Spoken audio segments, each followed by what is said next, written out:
Hey everybody, what's going on? Rob Cesternino back with you here. It's Big Brother Canada Eve, and we are ready for our annual Big Brother Canada draft, where tonight we will be drafting our teams for Big Brother Canada 11. And we've got our Big Brother Canada drafters back with us to talk about everything and all the people we are going to meet for realsies on Wednesday night as Big Brother Canada 11 kicks off first. Back with us, our chief Big Brother correspondent, Taran Armstrong. Taran, how are you? I'm a bad boy. I'm a bad boy. The Ready baddest. to go. The Ready baddest. to go. Ready to Baddie. draft. We're here for Big Brother Canada. Considerably less excited than I think we thought we would be, but we're still here. Mm-hmm. Yeah. Look, it is what it is. Taran alluding to no live feeds for Big Brother Canada, but that doesn't mean we're not going to have plenty of podcasts along the way. Yeah. Yes. Because we're bad boys. Yes. Okay. All right. And plenty of fun along the way here tonight. Of course, back with us as well, the great Pooya Zambakili. Pooya, how are you? I'm good. I love a good draft. You know, no matter the circumstance, I'm always ready for a good draft. So I'm here once again, happy to be here, thankful to be here, and, you know, just going to be searching for all the silver linings this season because I know I need them. There'll be a lot of silver linings that I'm going to be hunting. So we'll see. All right. And then also here with us, the winner of the last Big Brother draft we did when we drafted for Big Brother 24. She said, "Give me, I'll take the Taylor Hale." And look at her now. Yep. It's Melissa Deni. Yes. I'm very excited for this draft. I'm, like we all said, not super excited for the season, but I am very excited to talk to you guys and everyone and kind of get back into podcast mode. So I need to defend my title and I will do so. So, excited. Okay. Now, if you're watching us on the video, you notice Aman Adwin is not with us here tonight. Aman got hung up at work, allegedly. Okay. He is not able to join us in person. I think it's time we can tell them. Aman is actually going to be recording his portion of the draft separately. It will not be live for the video. But we will be releasing daily snippets of Aman's portion of the draft. The draft has evolved over the next few days. Yes. Yeah, and I feel like it's going to be better this way. You'll see. We all love the draft, and I think we all want it to be better. And we think that this is just a better method. So, Aman, we have his draft board, okay, that we will be holding Aman's draft picks in his spot. He will get auto drafted based off of his list from sent in earlier tonight. Okay. Aman might be a little bit cursed with these drafts. Was it Big Brother Canada or Big Brother US that he was on the phone with us? Oh, yeah. Yeah, that has happened before. Yes. That has happened before. Okay. So it's been, he's had a little bit of the like halting hex put on him with some of these drafts. Okay. But okay, Aman will have a team here tonight, but he will not be able to join us live for the draft. And of course, we'll catch up back with Aman soon. We did have some news today. We got a little bit about the Big Brother Canada house, the Big Brother Canada manor, I believe. Pooya, is this Big Traders vibes? Big Traders vibes, no MILF Manor vibes, thankfully. We don't want that manor in this manor. I liked it. I like the house. I like the, they're trying to go for that 20s vibe. I think Traders could have, we could have said would have been an influence on it, but that came out very recently. So I'm a fan of it. I like the new digs they're putting out there, which additionally, anything I like this season, I automatically dislike that I like it because I'm going to see less of it. Okay. That's a glass half empty attitude, Pooya. Still hunting for that silver lining, Rob. At least we have it, right? At least it's a new theme, right? At least we have it. Okay. All right. So we'll get to see the house in action on Wednesday night. And so, Taran, new time slots for Big Brother Canada across the board, and a new, in addition to some other changes that were made, Tuesday, Wednesday, Thursday, Big Brother Canada. Tuesday, Wednesday, Thursday, 7 p.m. Eastern for Tuesday and Thursday, 9 p.m. Eastern for Wednesday. That is the schedule. We did get a little bit of clarification from Arissa about how much of the daily content we will be getting from the videos that they'll release, which apparently will amount to hours per week, which means more than minutes per week, but probably less than live feeds. Yes. I mean, what would you like to hear her say? Like, what would be like, short of like, okay, the live feeds are back on. What would be the right like container of time that you would want to hear? We're not going to broadcast the house guests sleeping, but we will broadcast the rest of the day. Yeah, we're I mean, honestly, like, I mean, you know, given the fact that this is clearly just a ploy to control the narrative, like, at least then just be like, okay, listen, it's gonna be a day late. You'll get the day, but first we're gonna comb it over. You know, we're gonna comb through it. We're gonna get rid of all the bad stuff that we don't want to see, because everyone knows that it can't be controversial if you don't see it. And then you'll get to see it later. Look, you know, it is what it is. I guess that I'm the optimist in the group. Like, and again, I now again, admitted speaking, I am not a live feeder. Okay. But like, you know, that maybe, you know, it's a lot. Maybe it's a lot. Maybe it stinks. Maybe it doesn't. And the fact that we still, like, the premieres tomorrow, we still do not have a clear idea of what the scheduled drops are going to be. Is there a set time of day they're going to drop? Set like day in the week they're going to drop? We don't know. I saw the interview that Arissa did, and even there, the word hour, I thought maybe that was just a mischoice of words. So I agree with you, Rob. There is some room to be optimistic, because again, they've not given us enough answers. And also, given the last time Taran and I talked, when we did the cast impressions, we were like, it's going to be like 5 minutes. We're going to get nothing. Yeah. It's still a leg up, but we still don't know. I was kind of encouraged by what Arissa said, which was that, okay, these are, you know, there are going to be hours. Because I, in my mind, I thought like, oh, this could be like worst case scenario. This could be like, you know, people playing like chess, or like people smoking cigarettes in the hot tub. And I thought she went out of her way to say that it was not going to be that. I know it's not the live feeds, but like, I don't think that it's necessarily going to be worst case scenario.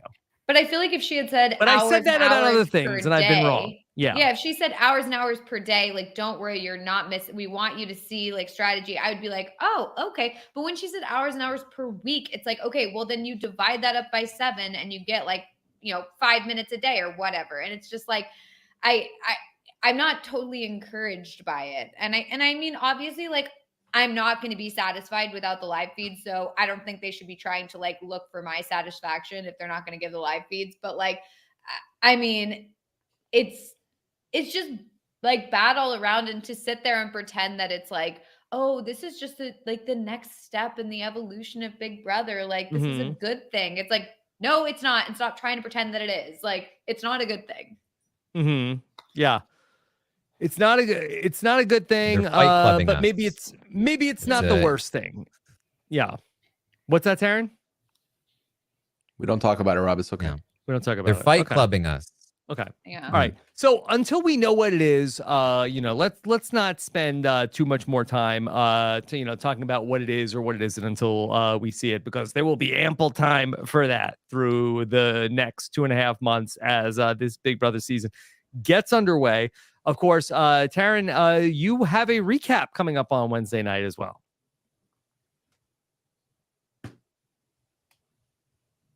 Correct? Maybe not. No? My connection is not going well. Okay, he does. I guess not. Taran's just silent. Yeah, okay. And well, let us know if you want to just like jump off and hop back on so we can have the draft without any sort of delay. But Yeah, but we will have our recap coming up on Wednesday night, and that will be following the Survivor Know-It-Alls on Wednesday night. So we will be having that for you. And then a recap of eviction number 1 coming up on Thursday after the episode. Of course, of all of the Canadians know how to watch the Big Brother, but I am happy to announce that the Robert's Podcast patrons will be having watch parties as well in our patron Facebook group and patron Discord each night during the show. And so we try to make it very easy for everybody to get together and to watch Big Brother Canada here with us here for the patrons of Rob Has a Podcast. Melissa, did you announce anywhere yet today about the order in which the Big Brother Canada draft will happen? No, I have not said it yet. So I will be making that call live.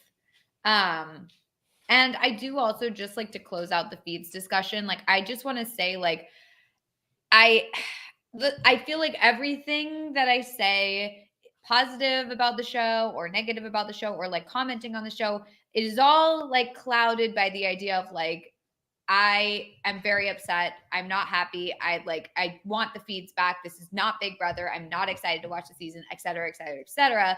But I feel like it will make for a very, very, very boring podcast if I just like on everything preface it with like, well, I'm upset, but this girl did a good move or whatever. So I think like just like as an upfront disclaimer, I'm mad.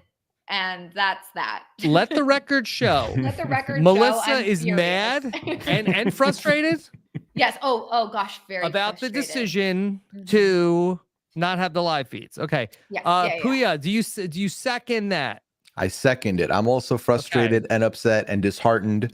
And then once we get into the podcast season, once we get the show started, I'm gonna be probably a little bit more upbeat in the podcast. But just remember this moment. We're not happy about it, clearly. Yeah. That's the thing is like, I don't want to just sit there and dwell on it because it'll just make for the most dull content. But I don't want people to forget that we're mad. I agree. And that we're like not happy. And let me speak for Taran as well. That let the record show that Taran is also frustrated that there's not live feeds, and they should have them. And also for Aman, who cannot be here with us, I would also like to say in Aman's place that he is also upset with the decision not to have the live feeds. Okay, let the record officially denote that. Let it be in the shown in the minutes. Yes, that us podcasting about this or watching the show or you know commenting on it or tweeting about it is not us saying that we're on board with the no live feeds thing, because I've seen a lot of comments about like, well, you know, yeah, but you're mad but you're gonna watch anyway, and it's like there's like a difference. You can still be upset about something and still watch something. Like it doesn't correlate. To the folks that say, hey, you know, stand with us in solidarity, we're not watching the show and now you also shouldn't watch it and podcast about it.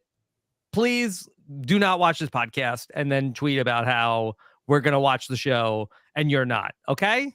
That's also, if you're not going to watch the show, also please don't tweet about the show and don't be mad at us for watching the show. Okay. You made your decision. Go live with it. We're just doing our jobs, please. Okay. All right. Okay. All right. So, all right. You know, Melissa, I go on Twitter for the fun, you know, for the good vibes. I'm there for the positive energy on Twitter. Like, I don't need all these complainers. Only on Twitter. That is why we go to Twitter. I mean, come on. Right. You think we want to see people like complain or something? Like, no. Yeah. Oh my God. Okay. All right. So that's what's coming up. All right. Big Brother Canada 11. Cool. So basically, and also like, someone in the chat pointed this out, Gaia Farah, I think that's how you say it. I don't know, is that you can still watch our podcast and not watch the show. Like you can just like have fun with us. Famously, then, like, you know, some of the best podcasts are the ones where the show's not hitting. That's fine. But don't be mad at us for having coverage of the show. Okay. Right. We're going to have coverage. We're going to have coverage of the show. Be with you and hang out and be upset and blah, blah, blah. So like, we're good. Okay. Okay, everyone.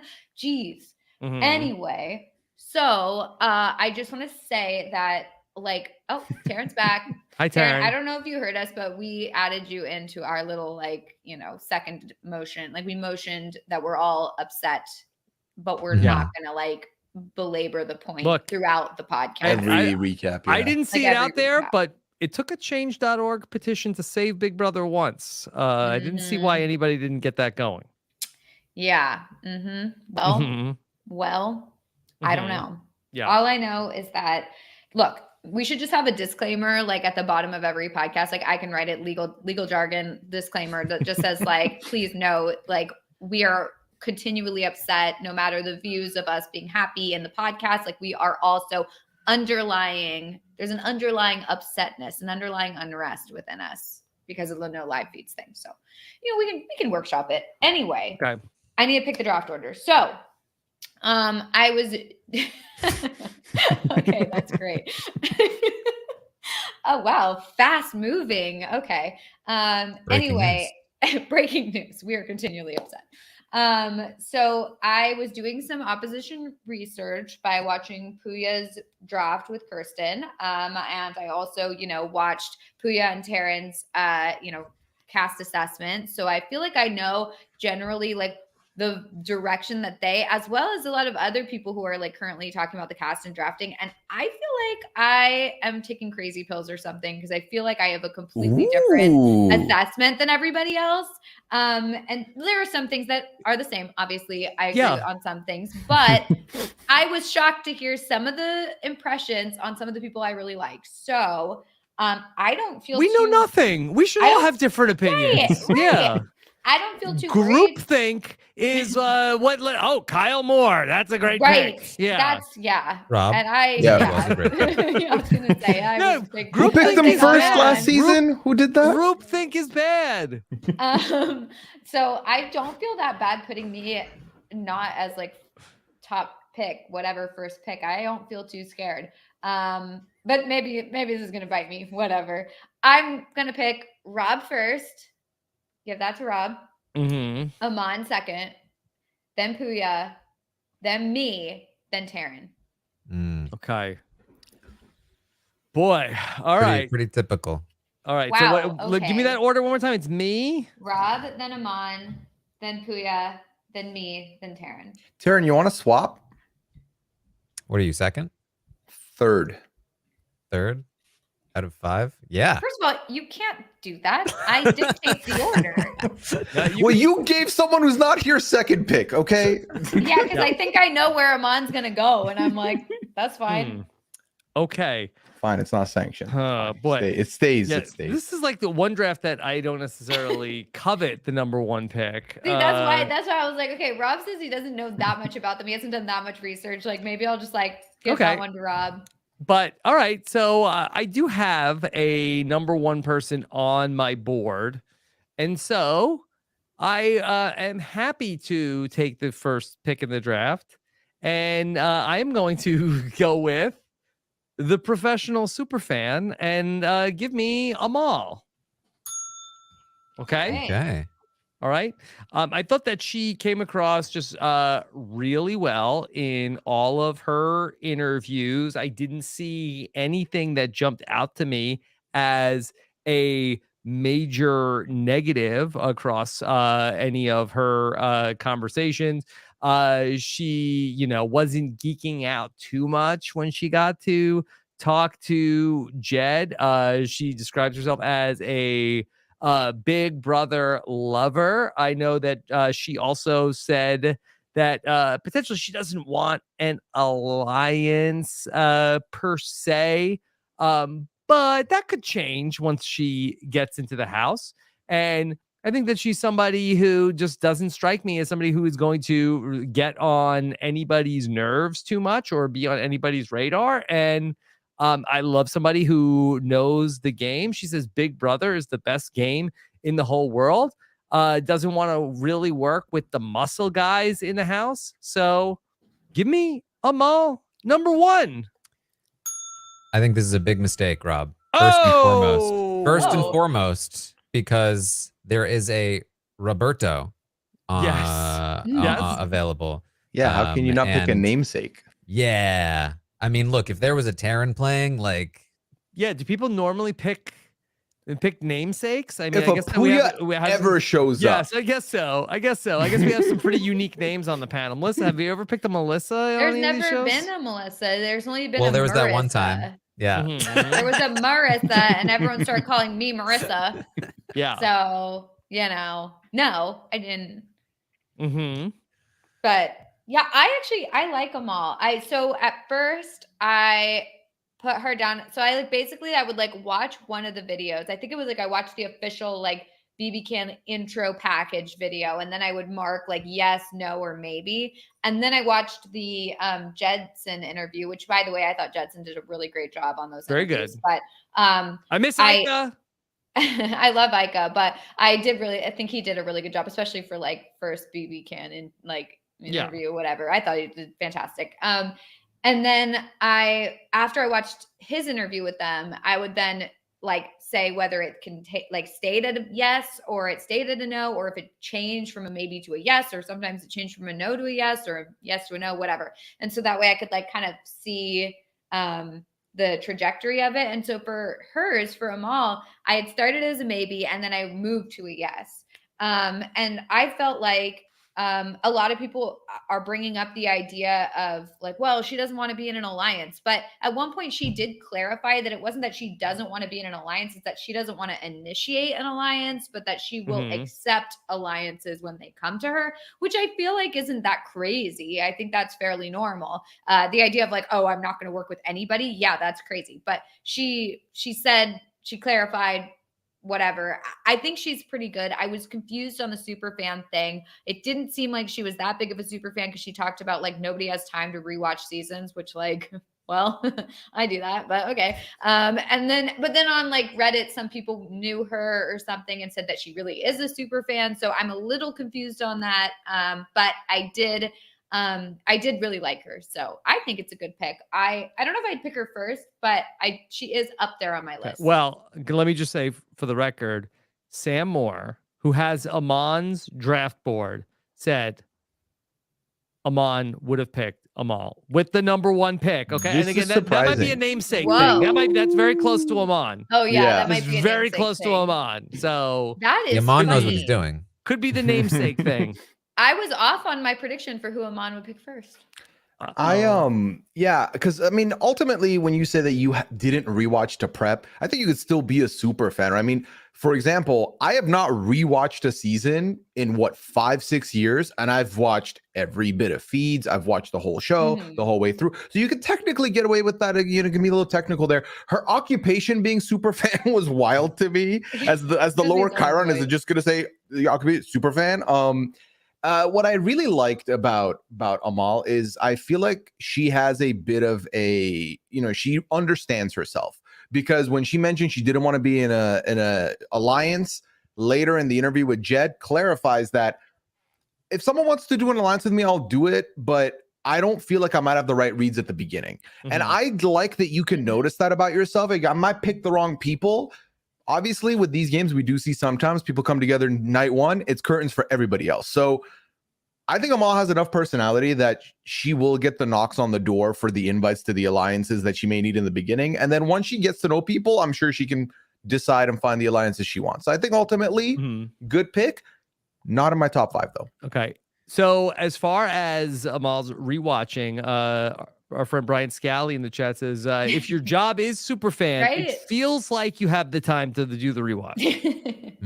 That fair point from Scally. Yeah. I think I'm lower on this idea that she doesn't want to initiate alliances than the rest of the panel so far. That I feel like that's a big detriment to your game, because I think you're a lot less likely to be approached to join an alliance if you have not also put some feelers out there.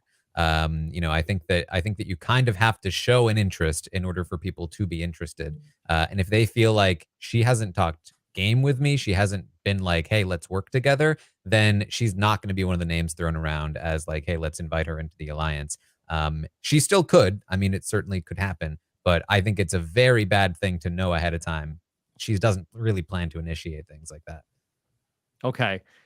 I am not so worried about these things. I kind of feel like that people make these plans and then they come into the house and they go right out the window. Like I'm really just going a little bit more off of like vibes and some of the intangibles that they bring into the house with them and knowledge of the game. So yeah, that ultimately that might be a bad idea, but it doesn't necessarily mean that she is like so like she's not like, mark my words, no alliances. Yeah. Okay, read my I lips. I think worst case scenario is like she operates like normal and has a conversation where it feels like it would be natural to initiate something and then goes, "Oh, I'm not supposed to," and holds it back, because that would really send vibes of like, wait, it felt like something was here, but now you're not doing anything. Like, that's like sketch vibes for sure.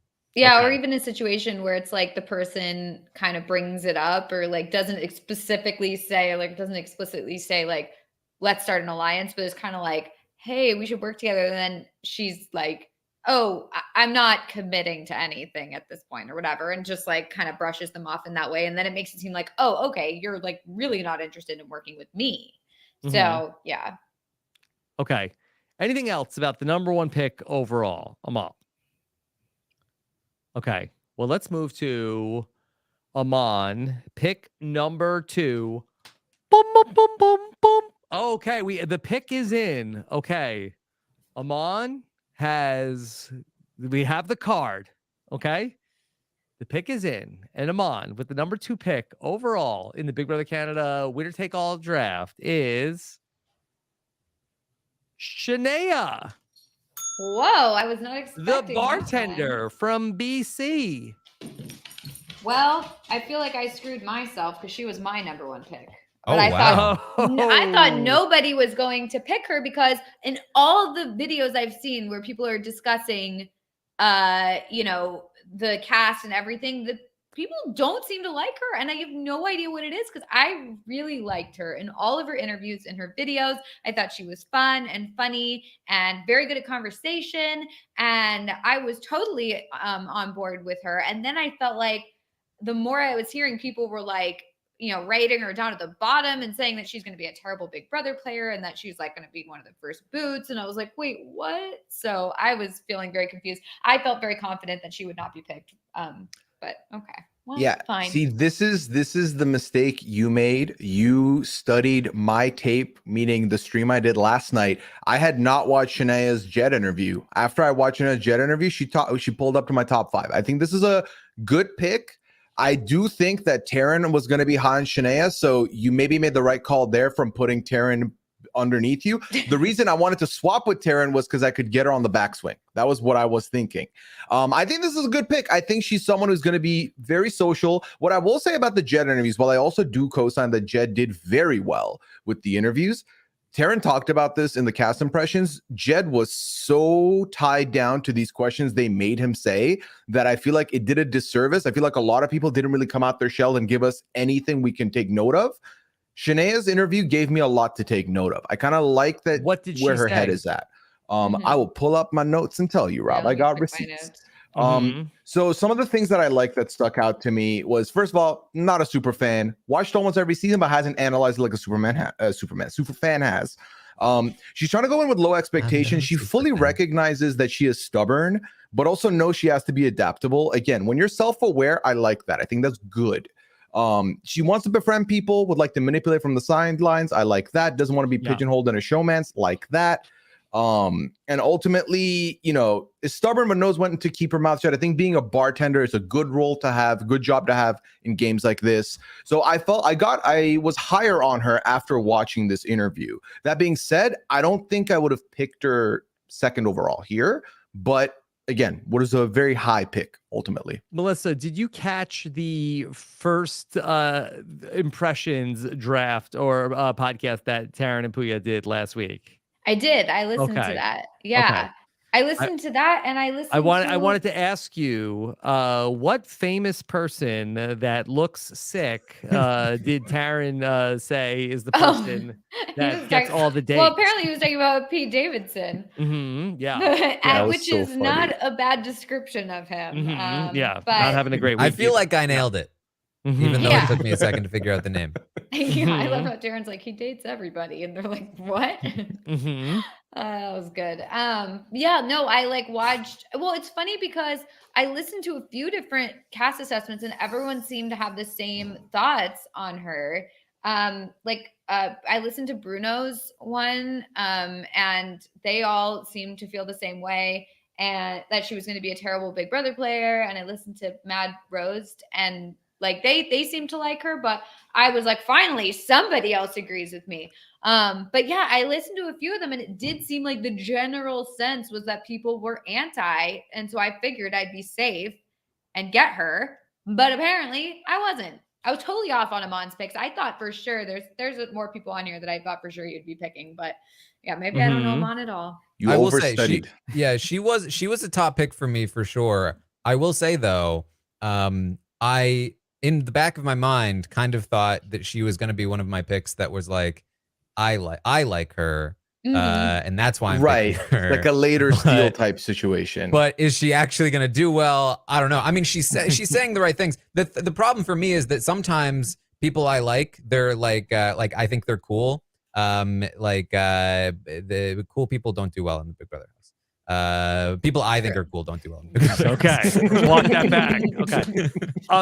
My biggest thing with her was that it seemed like that when she alluded to the like, oh, why do I always go for guys with silver rings and I always go for the bad boy? It seems like that she seemed to be saying like, I make questionable decisions, especially in my romantic life. I wondered if that I feel like that she is going to be somebody who's very popular in the house, but could that ultimately end up where she ends up in some sort of like showmance that's not ideal for her game? Mm-hmm.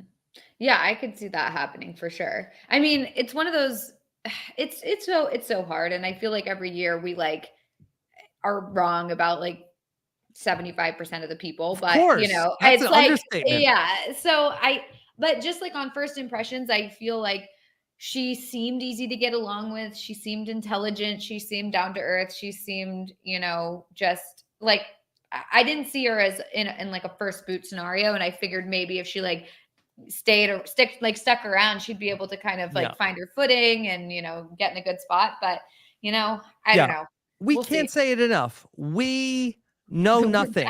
Okay. In Big Brother 24, we had the feeds for 2 days. Okay. Everybody's like, we need the feeds to know what's going. We had the feeds for 2 days. Okay. We don't need to talk about who the #1 draft pick was. Yeah. Okay. I'm not going to say who it was. I will say nothing. I will say the that game started and we had 2 days of the feeds. The last two self-described bad boys, Kevin and Kyle. So she's got what, like a 50% odds, she's going for that's how that goes. Okay. Yeah. All right. So then the #3 pick, unless there's anything else to say about it's Shanaya, right? Yeah. Okay. Not Shanaya. Okay. All right. So Pooya, I've got you down for the #3 pick. You do. Now, Melissa said that she read my mind, knew what I wanted to do. Well, I don't, apparently. You didn't. But I kind of do end up getting someone who I think at this point, at the 3rd pick, is an appropriate pick for me. I'm happy to do it.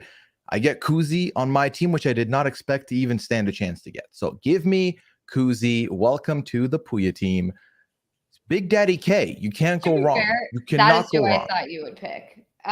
So predictable. So that's got fine. him. I know, to be fair, I thought it was Aman was going to pick Kuzie. So I thought like it would be Aman gets Kuzie, but if Aman doesn't get Kuzie, then Pooya gets. Like I was thinking like I thought for sure Daniel was going to end up on Aman's team. So true. Well, maybe that's next pick for him. We'll see. I really like Kuzie. I think she's great. She's like 4th on my list.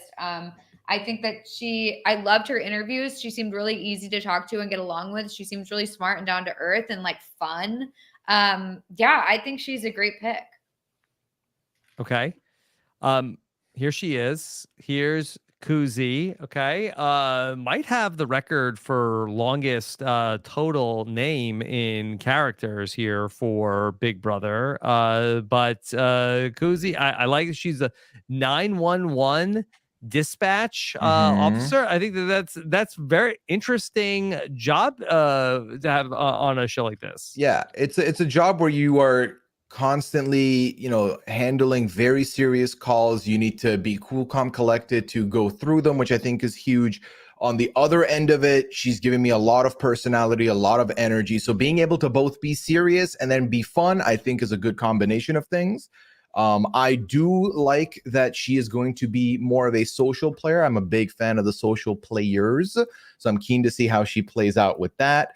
Also someone who's not really going to be trying to be in a showmance, but if it happens, it happens. I'll take that over, I'm single and ready to mingle. I will take this 10 times out of 10. Yeah, I like. Also, yes. Oh, go ahead. I was just gonna say I do have proof because I literally wrote in my notes, Pooya wants Kuzie. Literally. If I was first pick, I may not have picked her, but if I was third, I was going to do it. But, I mean, to be fair, like the proof is in the pudding. You did pick her. So I'm a genius. Congrats. You're 1 out of 3 so far. Yes, I'm so smart. Yeah. I do like also that she has the pageant background. We saw as recently as Big Brother 24 that is a valuable skill set. That, there's a lot of things about the pageant world. I feel like that translate to the shows like this. So I like that about Kuzie. Kuzie was high on my draft board as well. Yeah. You want to be a menace that Canada loves? I love a menace. I love a menace. So. Wow, Kuzie was Aman's 9th pick. I really would not have expected that. I'm not on it today. I really don't know where people's heads are at. Well, we talked about this a little bit in the impressions, but something that did flag for me a little bit was talking about how she said she'd struggle campaigning against her pride. This is a common thing that we see in the game where people are kind of like, I'm not going to go be fake to the HOH, or like, I'm not going to go beg for my life in the game. Those are it's not a great way to operate in the game. Generally, it tends to end in failure. So hopefully that's not something that she actually sticks with. Again, and we talked about this, but like saying that she's going to struggle with it means that she should know that she shouldn't do it. That she just might struggle with it, which I think is fine as long as she's not very obviously struggling with it. Can I ask something? Yes. So, Melissa, you wrote down that you thought I wanted Kuzie, right? And then you also said that you thought Aman was going to pick Kuzie first. Did you just on the podcast, on public record, say you prefer Aman to get what he wants over me getting what I want? Did I just read between the lines? No, I just thought that putting people, I thought Aman and you, I thought Aman for sure, he chooses people that I wasn't thinking I was going to choose. Well, apparently he doesn't because he picked Shanaya, but there's a lot of people on the list that are like near the top that are people who I thought are like Aman style picks. And then I thought because of your podcast because of your stream that you would also pick some of those picks, and Kuzie was one of them. So I had those people there in the top half, but I was like, that'll like leave me with the people that I want in the top half because you guys won't pick those people, and then of course you guys did. So whatever. Yeah, I'm hearing a lot of words, but really all I'm hearing is, "Ooh, guys, it's not looking good." Yeah. I'm getting the same vibe, Taran. Hey, whatever. All right. Okay, Melissa. All right. You've had all of this strategery to get us to this point where you have the 4th pick. I feel so dumb, especially because I'm going to make this pick and then everyone's going to be like, I thought everyone would pick the surrounding people except for Shanaya and this one person. And then I'd be like, well, at least I get these people and it makes sense. And people won't be like, why are you picking them? Now people are going to be like, why are you picking them? It's all come together for this one pick. Yeah. And it's not good, but you know what? I'm just going to go with it because whatever. I feel good about it. There's like 2 and I'm worried that I'm going to lose out on one of them, but I'm just going to go with my order that I had previously written, and I'm going to pick Rob. He went by Rob in the ET interview or something, so I don't know. Is it Roberto or Rob? I don't know. Either way, I'm picking Rob. Here he is. My namesake. Rob, she sniped him. Yeah, I'm sorry, Rob. Okay. Rolo. So yeah, he might not know the game so well, but I feel like his personality was just so good in the interview and in the intro package. I thought he was like fun and funny, and he's a physical threat. And like he got along really well with Jed. It just felt like there was a good rapport. Like his was one of the longer videos. Like there were some of them that were like 3 minutes long, and then like he like could not get answers out of them. And for this one, I just felt like they got along. And he just reminded me of Gino. I felt like he seems charming. And so I just feel like he could go really far. And I think he seems like one of the people who like could pick up on like the strategy as they go. And like, I mean, he just was funny with his whole little, like, I've been prepping for this. I've been like lifting weights and also asking people to yell at me. And like, he like made his little like wincing face. I thought that was funny. And yeah, I don't know. Like, yeah, he's a showman's candidate, but maybe that's good. I don't know. So I'm going with him. This is a classic Melissa pick. Classic Melissa pick. Is this? Yes, the good looking boring guy. Because they go classically far. Melissa. Yes, like Gino, the man who went out via gummy bear. Great first pick, Had Melissa. that gummy bear not been a thing, he would have won that game. I don't know. I like him. I felt a good vibe. I did like him too. I think that he definitely has promise. I think he seems like a very charismatic guy. There's a few of these good looking, boring, kind of looking, not looking, but boring seeming guys on the cast. And of them, I think that he seems to be kind of like potentially the one that won't come off as, or will be one of the least bro-y ones potentially, which I think is a good thing. I think it puts him in a good position where he can still fit in with the bro-y guys, but also kind of fit in with some other people. You know, being new to Big Brother though is a tough place to be, especially in a cast where there are some fans. I think probably one of the lesser heavy casts, fan casts this year. So that's probably a good thing for him. But is he my number one pick? No. So I actually think that he is going to be kind of broy in the house. Okay. That he is a gym manager, and I don't mean this as a negative. Like I kind of feel like that's almost like the ideal job you want coming into like the Big Brother house, because I feel like that is there's a lot of personalities. You're sort of like the guy in charge out in the backyard. Like everybody's got like their workout time. They're all looking to you.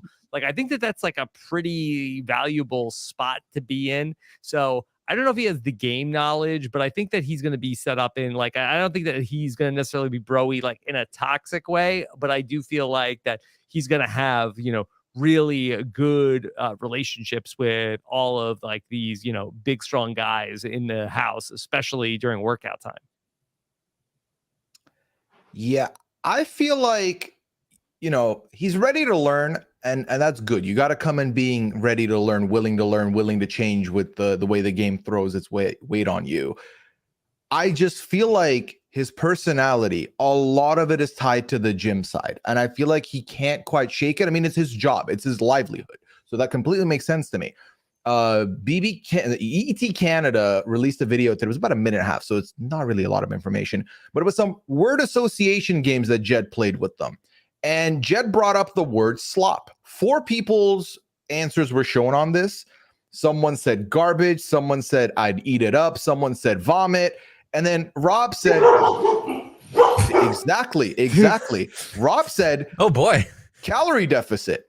And I was like, this is the boring answer to me. Calorie deficit? Yeah. He was, well, be calorie deficit. Like, there are people on this cast that like I said, I saw them like, oh man, I'm going to not see them on feeds. I'm going to miss it. I'm fine not getting the morning macro talks with Roberto this season. Like, I'm going to be all right. I'm going to be all right with that. That being said, I know I'm sounding like I'm harsh on him. Who knows? Roberto could be great. He, it's very small chance he's the second person in the history of the game to go out via a gelatinous candy. So unlikely that that's the fate. I think he could do fine. Mm-hmm. Yeah. Okay. We'll see. Where did Aman have Roberto? Yeah. He was 11th. 11th. Yeah. Ooh. Amon might be the lowest on him. Did they have him lower than 11th? No, No. not for me. Okay. Well, fine. Okay. Man, imagine what you're missing without the live feeds of Amon right now, ranting against Rob here. Well, You're only gonna get later. a clip of it on Twitter later. Yeah.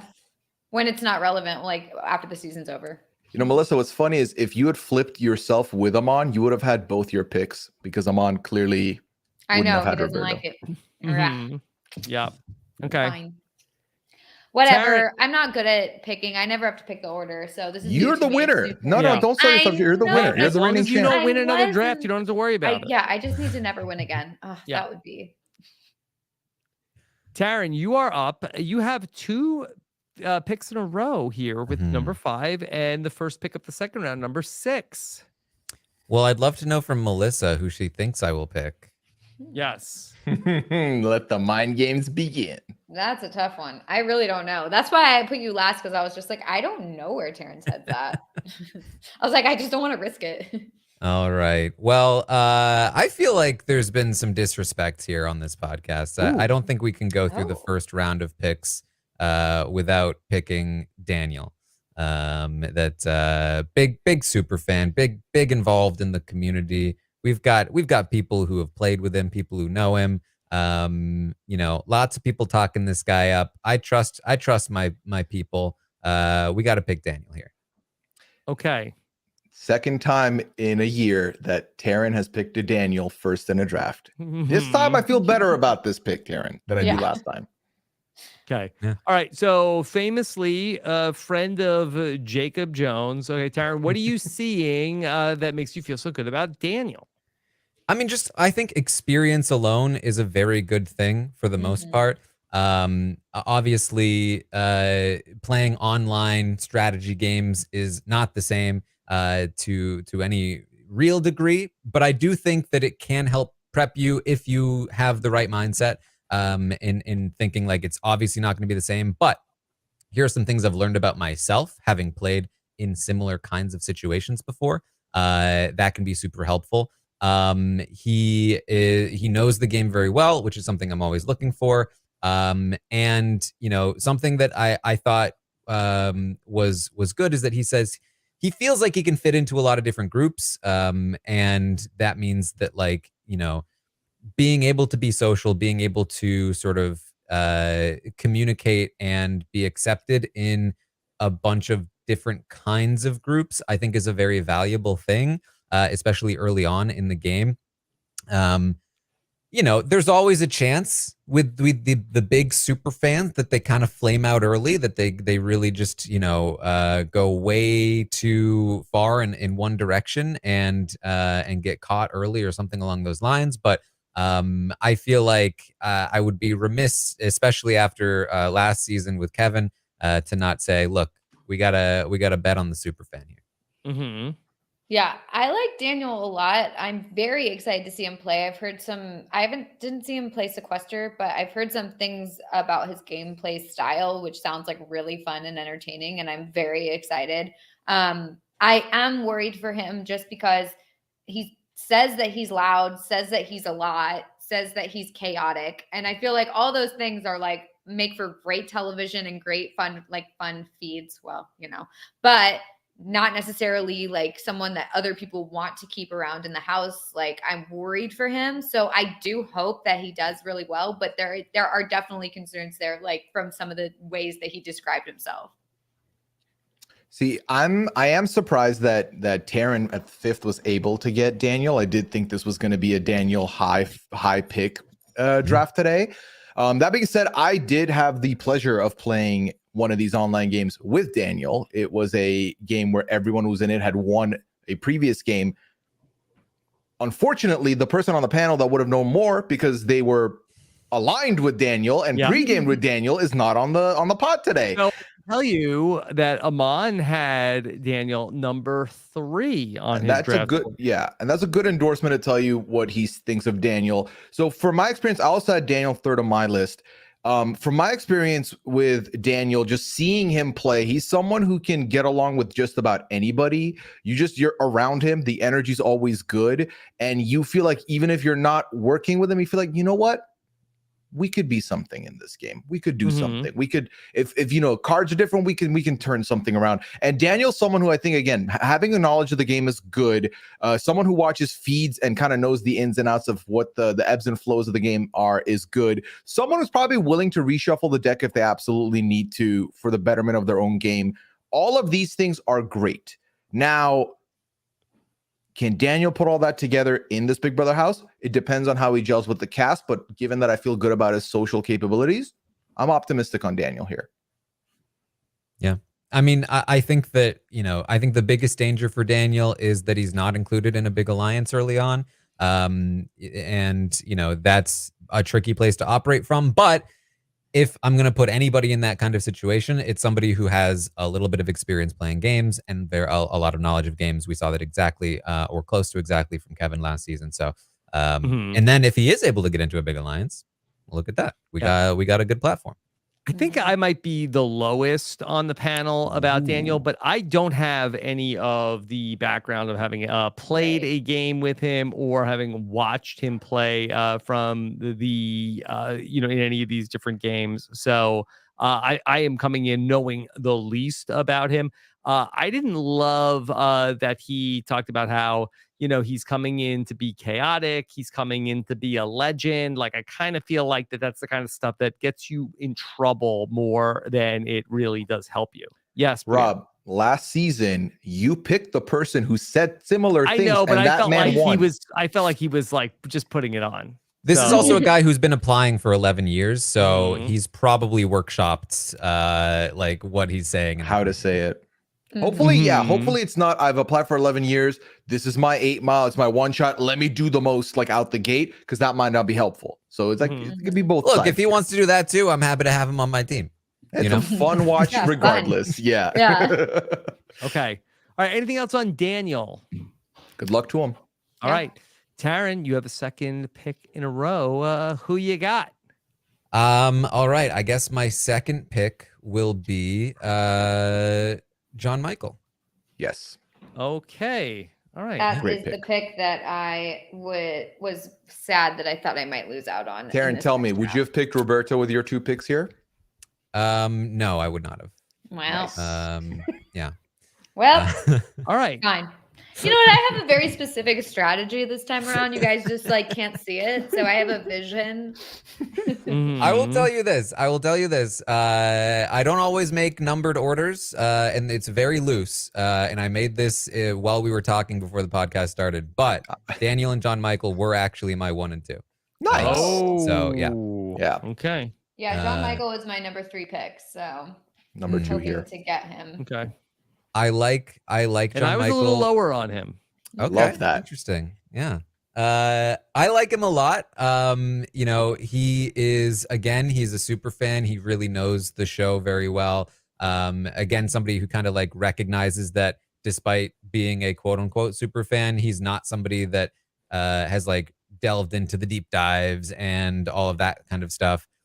Which, it'd be great if he did dive into the deep dives, but recognizing that those things exist means that he did some prep. He said he's done research.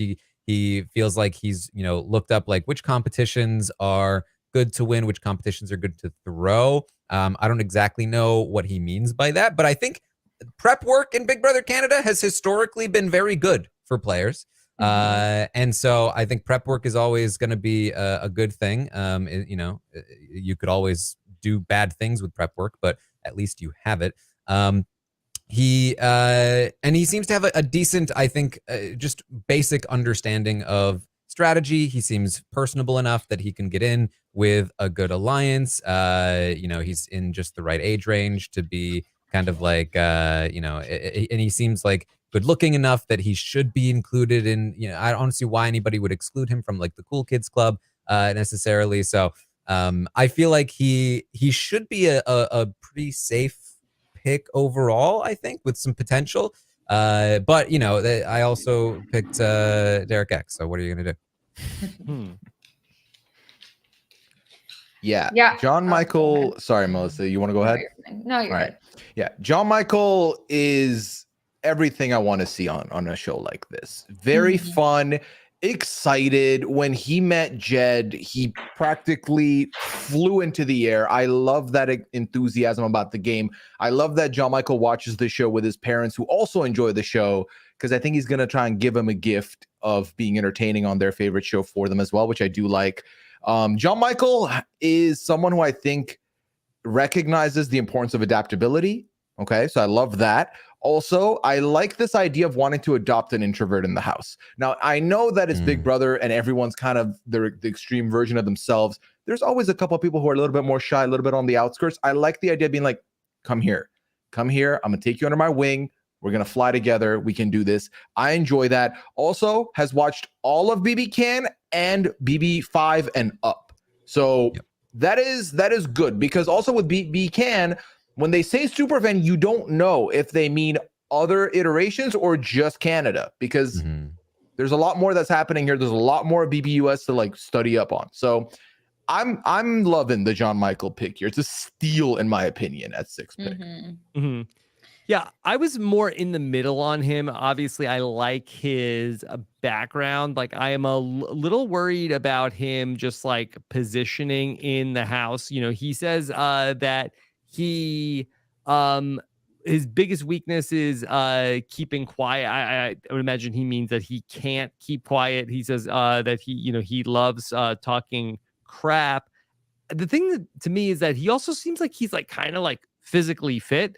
And I'm worried that if he is not in like with the group of like athletes in the house, and he's like on the side of that is not like the athlete side of the house, for instance, that he could be the person that gets put up on the block as the target, that the people, because he looks like, I feel like that he's going to be good at the competitions.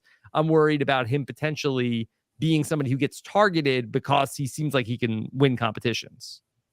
Yeah, that's definitely a worry. I think he is a player who, if he doesn't get invited into the Cool Kids Club or the Bros or whatever it's going to be, that is going to be a rough spot for him early on, which is definitely dangerous.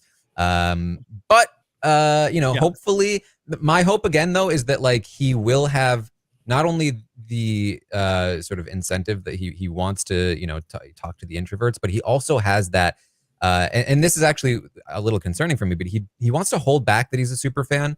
I'm hoping that's something he reconsiders when he goes in the house, depending on his situation, because I think that is something that can really bond you with some players like Daniel or like Amal, players who are feeling like, hey, I'm a big fan, especially if there's not a ton of other fans. You can really like, hey, I know the show too. Let's work together on the low. I think that's a good place to operate from. So we'll see. He seems like somebody that can, figure things out on the fly, but who knows?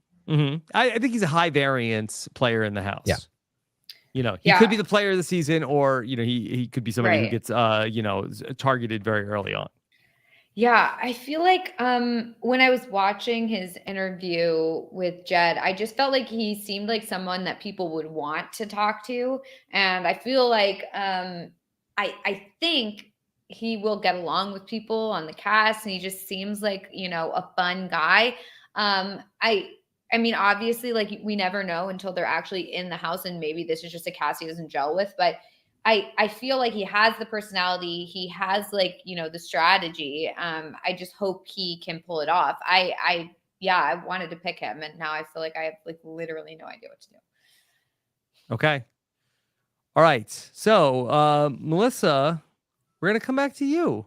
Yeah, this is so bad. I don't want it. Can I just stop my draft? This is great. You're doing great. It's fun. I really don't want anyone else. God, okay. Like, I feel like everyone else that's left is like a comeback round, and you like have to pick them sort of pick. I think that might be mean. But then do something different. Pick the person who's last on your list. No. Yeah. yeah. Do it, Melissa. Do that twice, actually. No, I think I'm good. So basically, the like next few people, the two people that I'm considering between, one of them started off as a yes and then went to a maybe after their interview with Jed. And then one of them started off as a maybe, or like a maybe, and then went to a yes. But I'm not feeling like so good because there was still that maybe aspect. But finally, I feel like for me, the Jed interview is more important than the just like dancing, video. like, hey, I'm from Toronto, Ontario, and blah blah blah. Like that stuff like doesn't really do anything for me. So I think I have to go off of like the Jed interview. God, I think I'm just gonna pick Jonathan. Damn. Okay, Okay, Jonathan. so that's a good reaction. That's the right call there. Jonathan, in my opinion. Okay. the fisherman from Newfoundland. So yeah, I'm picking him. I don't feel so confident in his like desire to play the game. I feel like I felt more confident about him after the Jed interview because it felt like he did have some more like, oomph to his gameplay and that he actually like wants to go for it. But a lot of it was like, I'm just going to be true to my word and I'm going to do this and that. But then when we got to the Jed interview, he said he's willing to lie. He's willing to manipulate. He's willing to do what it takes. I don't know if he actually is, but there's that element. And also he just seems like a nice guy that people will want to talk to. They'll want to, get to know. And so, yeah, I think like overall, like maybe he might not win, but I think he's the kind of person who could go far and then win. But we'll just have to see, once we get into the house. Melissa just said, I'll see your boring guy accusation and raise you and Double even more down. boring guy. To be fair, I totally agree. I was not thrilled by any of his stuff. I was just like, this guy, like a classic, like, okay, he's just going to come in and like do it for his family or whatever, like with no real desire to like actually play the game. But you know what? Those boring guys, they go far. So, sometimes they fall into a win. Okay. It's true. Ice Peg in the chat says Newfies always get tons of fan support. So 100%. Fan vote. I think they'll be up there. If we were drafting fan favorite vote winners, number one. Yeah, but that actually matters though. Yeah, that matters in BBCAN. And BBUS, like, who cares? Maybe they'll just get like America's favorite house guest. But here, it does make a difference sometimes. Mm-hmm. Yeah, he's probably the most inoffensive, dull person for me in the entire cast, which is not a bad place to be.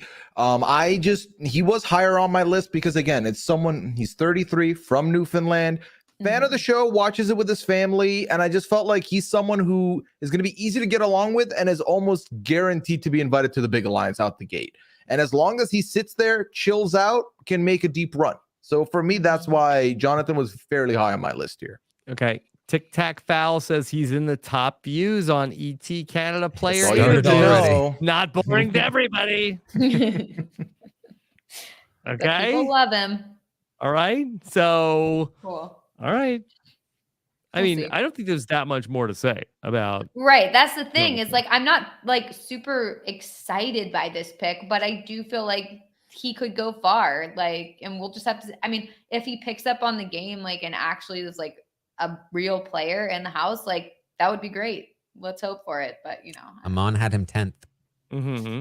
yeah, Aman doesn't like any of my picks apparently. Mm-hmm. Yeah, a lot That's of Amon's bottom of the draft has been gone here. So I'm very curious Yeah, have what we is on the Yeah, like, top. who gotten is Amon's he like got? second pick Yeah. yet? I don't think I we also have. think, according to Sam, that Aman only wrote in his like top 11. So there might be a few other people. So like if you're 10th on Yeah, so I Aman's- guess Roberto was 11th, so he was his last pick. Mhm. So there might be Oh, like shit. 5 people that Aman didn't even draft. Oh, yeah, Shanaya all was his 16 now. second pick. Oh, he has all and 16 Sam says now. he has all Okay. 16 now, yeah. Oh, All right. okay. Jonathan was 10th. All right. So there you go. There's Jonathan. All right. All right. We go back to you, Pooya. That is right. We do go back to me. Pick And number 2. Pooya Mhm. took Kuzie. Okay. Big Daddy K with That's pick right. number 1. Yeah, and I'm in a bit of a peculiar spot here because I felt like if I can just get the Jonathan pick there, easy, done, we go. Now I feel like it's a little bit more gamble central for me. There's a lot of people that I could pick, I couldn't pick, don't matter. But then I also have the, I'm trying to play the drafter, not the game, and think, can I leave someone on the board and 4 picks later still scoop them? Probably Dangerous not. game. Dangerous game, but also could work to my favor. But now I want to play a different game. I kind of just want to take the person that is highest on Aman's list next, almost a little bit. According to Sam, Aman's 4th, 5th, 6th, and 7th picks are all on the board. All right, Pooya, See? what number are you aiming for? What are you going to be happy with on Aman's list? I would love a fourth. I would love a fourth pick here. I think that would be great.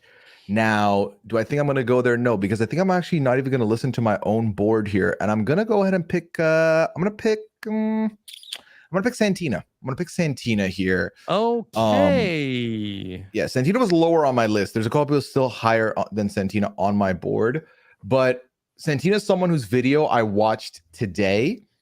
And I felt better about Santina than I did. Santina is about that van life, not really loving the worldly possessions, sold everything, and kind of lives a little bit free, which I feel like could be good. Van life hippie usually gets you second place on these, third place. Yeah. And, last time I had to eat a chapstick as a result of the van person. So this time that can't happen. I have them on my team. It cannot happen. Again. You've been converted to van life. I have. I've learned my lesson, apparently. I felt like Santina was giving me a little nervous in the interview, which I feel like as a first impression is not going to be good. But I feel like as someone who, if she connects with the people there, I think that nervousness can go away relatively quickly. Not to say she was the only nervous person on the board here in those interviews, but again, high variance is how I see her being. Wants to be in an alliance of 4. That's very nice. Do not put a number on that. Whatever alliance you take it. Don't say it has to be 4 people, please. And yeah. I had her higher up on my list, but then I saw a new interview today, the extended thing from Global, and she talked about how like everybody annoys her and that she gets annoyed really easily, and that like she's like, then she was like, I get along with a lot of people, but at first it was like I don't get along, and then it was like I'm annoyed, and I was just a little like, okay, if she's already going into this thinking she's going to be annoyed with people and she's used to living alone, like I'm worried that, she could be like an early boot, just like, okay, let's just, an easy boot, whatever. But I was much higher on her until I saw some of that stuff. So that's why she dropped down lower on my list. But I don't think she's a bad pick. I just don't really know how she's going to be in the house. Cause like in her initial like video that she made for like Global, the official one, that I thought she was great. And then her interview with Jed was a little like you said, very reserved, very like short answers, like not really wanting to be there, it seemed. And so I don't know how she's going to go into the house. And so it'll be interesting to see, how that goes. If we were playing with grenades, I think this would be a very risky pick. Yeah, which is great. There's no grenades. No grenade here. No grenade roll. Should we institute one? No, Rob, stop it. What's interesting is we have a chapstick rule in the Big Brother chat. Yeah, I don't know why I did this. Is what I'm realizing. Again, like I said, I have 2 people on my list here. I don't think either are coming back to me. So this could have been the biggest blunder I've done in a minute. But that's fine. I was very low on Santina. I heard van life hippie. I'm like, I'm out. Hey, I was out. I thought unless van you life start stealing Turner, muffins from people. Hey, it happened before. Could happen again, right? Right? Hopefully. Right. Yeah. Okay. All right. So now we have an Aman pick here. Okay. And I guess this is going to be Aman's 4th pick overall. Oh my and I think it's a little bit of a spicy one based on if we have the right card up. And so, no. All right. Here we go. No. What do you think, Pooya? Don't tell me it's Zach. No. Okay. It's not that spicy. It's fine. It's gonna be Vanessa. Oh, okay. All right. Second spicy. Cool. Okay. All right. Vanessa. She's 42. She's the cool mom. She loves house music also. And she's coming in. She talked about some of her medical issues that she talked about that she has alopecia, and that is why she does not have hair. She also talked about her vitiligo. She said that she is a super sexy milk cow, and that was not what I thought she said the first time. I had to go back and rewatch that. Rob, To confirm, she said she's a super sexy milk cow. Milk cow. Milk cow. All right. I'll take it. Oh, okay. Yeah. Yep. Okay. So here's Vanessa, the mom. yeah, Vanessa's someone who was higher on my list when I first saw the bio from Global. I watched the ET Canada interview today. And my God, I have never had someone plummet on my list as quickly. She just felt it. I talked about how Santina seemed nervous a little bit, and she could maybe overcome that. I don't know what it was about Vanessa. Was it nerves? Was it just being anxious? Like her whole demeanor was different than what I saw in the video. And I thought this may not bode well for you, especially if you haven't even gotten into the house yet. There are some strategies that Vanessa would like to put out there that I do enjoy. The wing mom, I think, is a fun thing we could see play out. Could be fun. Doing the laundry to then manipulate through the laundry's fun idea to me. But the interview just made me not believe anything she wanted to try out. It was not great. Yeah, I feel like I did like her. I feel like she has a fun personality, but I am worried that she's going to use the mom thing like too much. I feel like sometimes when they rely on like, oh, they'll keep me around because I'm cooking and I'm cleaning, and it's like, no, they're just taking advantage of you and just letting you do chores till they kick you out. And I feel like it doesn't necessarily like endear you to them in a strategic way, and more just endears you to them as like, oh, that's nice that she's doing that stuff. Okay, anyway, let's go in this room and talk strategy while she's cleaning the dishes. And so I hope that's not the case. I hope she's able to like integrate within the group. And I also hope that people don't get like very annoyed with her for trying to like mother them when it's like, you're not my mom, you're not that much older than me, like, we're all roommates here. And so I hope that's not the case, but I like that she's a fan of the show, and she's been applying for many, many years since season 1. So I am interested to see what she does in the house, and hopefully it works out for her.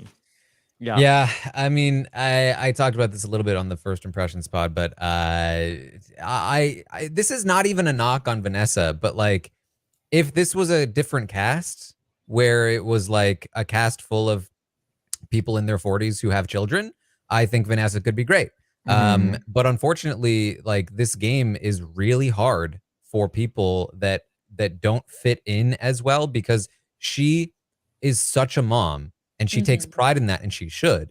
But I think that's a really tough place to start your relationship with a house full of strangers in a game where you're really reliant on like finding commonalities and like working well together as partners. I think that like it gets a little tricky. We've seen people do it before. Mumsy in season 2 was really good at, relating to those kids. She also, wasn't very old. Not that Vanessa is either, but like where Mumsy was obviously a mom, I think she also had this very like chill, like I'm one of you side to her. I need to see that from Vanessa before I can think that she has any chance to win this game. And so far in the preseason, I just haven't. Yeah, and Mumsy, despite her name, like I think that the like key to success is sort of like being a little bit more like older sister or aunt vibes than like the clear like mom. And Big Brother Canada 2 was a long time ago, but I don't know necessarily like if she was very like mothering in the house. Right, exactly. Yeah, so we'll see. Yeah. Okay. All right. So there is Aman's pick, number 9 overall. So I now have 2 picks in a row here. The final pick of the second round and the first pick of the third round. I have one that is easy and one that is a little bit of a challenge. So let me grab the easy one here. Number 10 overall. This was the person I had second on my board. So love that. I'm excited to get him. Give me tie. I know Taran and Pooya poo-pooed another tie potentially winning, but I like the profile. He's a personal trainer, which I think is going to fit in very well in this house. He has a military background, so I feel like that is. I think that is a plus for him. And then also, showcased his sweet side with his stuff about his mom. He could potentially be in a showmance, but I don't think that's necessarily a negative for him. And it says in these interviews or these little blurbs that we have, he wants to work with the outcasts of the house. Well, that's good. I like that. I just feel like my only concern with him is that he says he's an introvert and he doesn't like loud people. And I feel like most of the cast is like loud people. And he just seems so They'll get rid of him. He just seems You're so done. low key in his interviews, and just like, I don't know how he's gonna, I mean, I'm sure he'll get along with like a lot of people in the house. He's got like the gym, whatever. Personally, he's a personal trainer. He'll have that connection with some of the bros, that he can like, work out or whatever they do. But he just started watching the show, and I just feel like I couldn't get a good sense of his personality, and I'm worried that people might not click with him right away because he's an introvert, and then they'll just feel a little like disconnected. I don't know, but I do think he has a really good shot if he can mesh well with the other people in the house.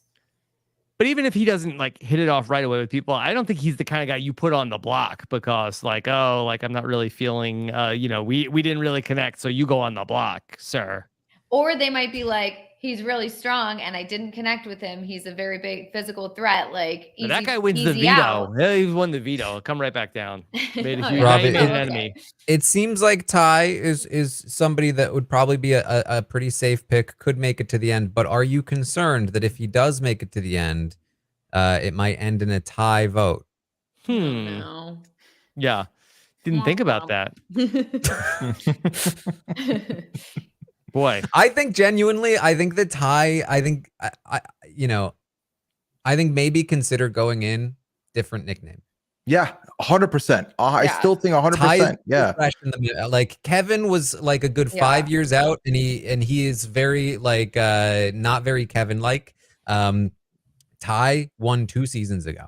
And they all got interviewed by Jed, who they know is from a season. So all right, maybe he'll go with Terrell. That'd be. I think that would be a good choice, personally. What about Terry? Or even like T or something. Terry, we'll take it. T, I'll take any of that works. T-Mac. Let's we do can it. make up many nicknames. Yeah, T-Mac is good. I like that. Okay. They can't call it McDonald's because the Wendy's has that down on okay.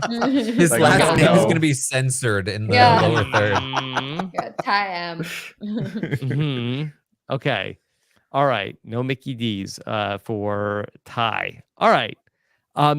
That's my pick for number 10. This was where this is a challenge and wing it, Rob. I'm tempted to make a bold pick. Make a bold pick, Rob. I'm gonna play it a little safe though. I'm gonna play it a little safe. Be bold. I'm gonna play it a little safe. Okay. You're gonna look back and you wish you had been more bold. Last year I did the bold thing. And you won. And I hit, but I don't know if you necessarily lightning is gonna strike twice. You gotta push your luck. I'm gonna go. Give me Claudia. Claudia is that she's small but mighty.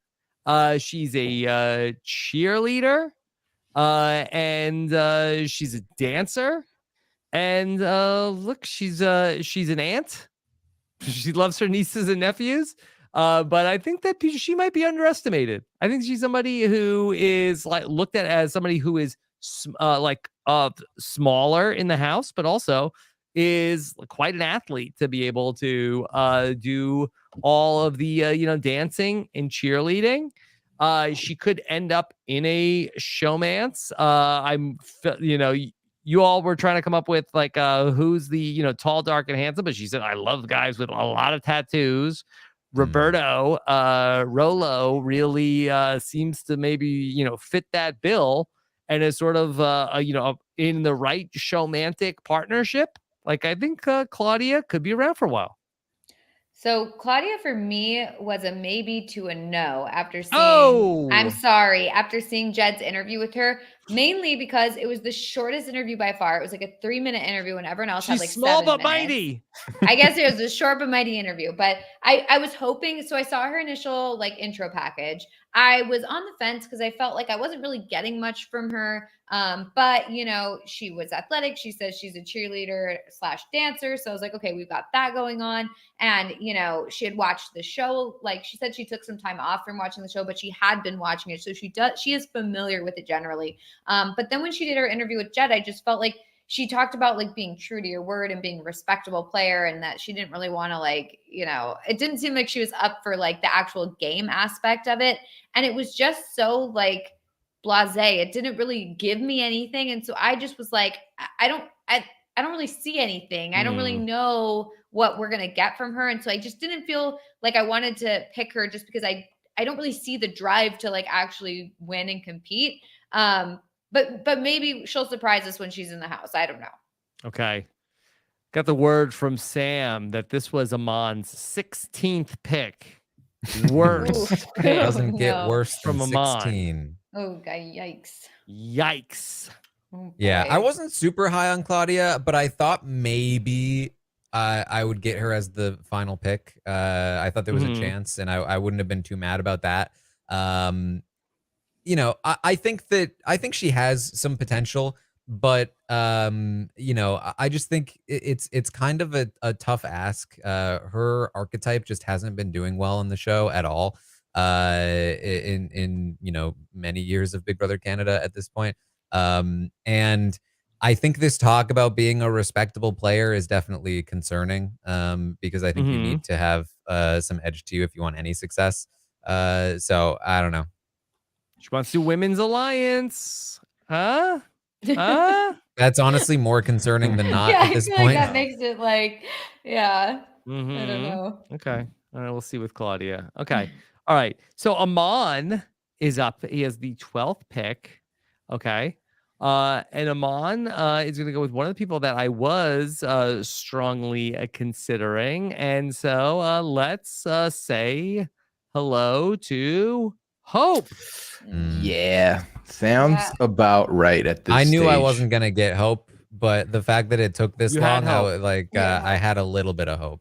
I had a little bit of hope. for That's Hope. the thing. Okay. Hope was the one I really wanted to pick, but then I thought I can let him come around, which still does not justify me picking Santina. So I don't know what I was thinking there. Hope Aman's is just getting someone. everyone. Maybe Yeah, I should just not show up next time and just like maybe give that's my the list. move. That's the move, honestly. So here's the thing with Hope. Hope is someone who I don't think really knows all that much from the show, which is fine because he's one of the ones who doesn't really know about the show that I feel good about picking up the game as you go along. I love the energy he has. I love his personality. I was dying watching him get interviewed by Jed and say, you know, adapt. Yeah, adapt to everything. Yeah. Hope was high on my list, and Taran can probably know this because of how I talked about him in the cast impressions. He did drop a little bit. I did gamble to get him later, but nah, he'll be fun. I think he's just a fun person to have on your team, period. I totally agree with Pooya. Hope was my other option when I was picking between someone and Jonathan, and he was my yes that then went to a maybe after the Jed interview, because the Jed interview just like was not great. He just seemed very like salesman-y, and it didn't seem like they were totally vibing. And I just felt like I was kind of surprised because I felt so good about him in the intro package, and then was like, oh, okay. I don't know. I'm not feeling it as much here. I just feel like he's kind of like very surface and wasn't really like actually giving Jed like real answers. And so it did also feel like he wasn't invested in the game and wanting to win. It just felt like he was kind of like, I'm here to like show myself and like be on TV and like, you know, promote my charity, which is great and all. But it's like, I didn't get the sense that it was like, I'm in it to win it. And I know what it takes. Like I just wasn't getting that from him. And I think his personality will take him far, but I think there needs to be like something else there. And if he's just like, you know, a nice, fun guy to be around, like, but isn't strategic, like, yeah, I just didn't get the strategy from him. Yeah, Hope was my fourth pick. You know, I was very high on Hope. I really didn't think he would come back around to me, but I do feel like the adapt was adapt. concerning. But it's concerning in the same way that anybody nervous in an interview is concerning, right? Like, and I said this in the Cast Impressions podcast, but the fact that he was able to really open up about his work that he does, building basketball courts and stuff like that, Which is incredible. Yeah. gave me what I needed to see beyond the nervousness, that I didn't really see with, I think Santina, who was very nervous, where I never really saw her open up. I felt like I got that with Hope. And I felt like he of the kind of like bro-y dudes, like again, like he feels like somebody that could very easily also kind of fit in with other kinds of people. And I think that's a good thing. Okay. All right. That's Aman's pick at number 12. All right. So we have the 13th pick, the 14th pick, and the 15th pick. And then the audience will get pick number 16. Pooya, you gambled. Did you gamble and win? No. Okay.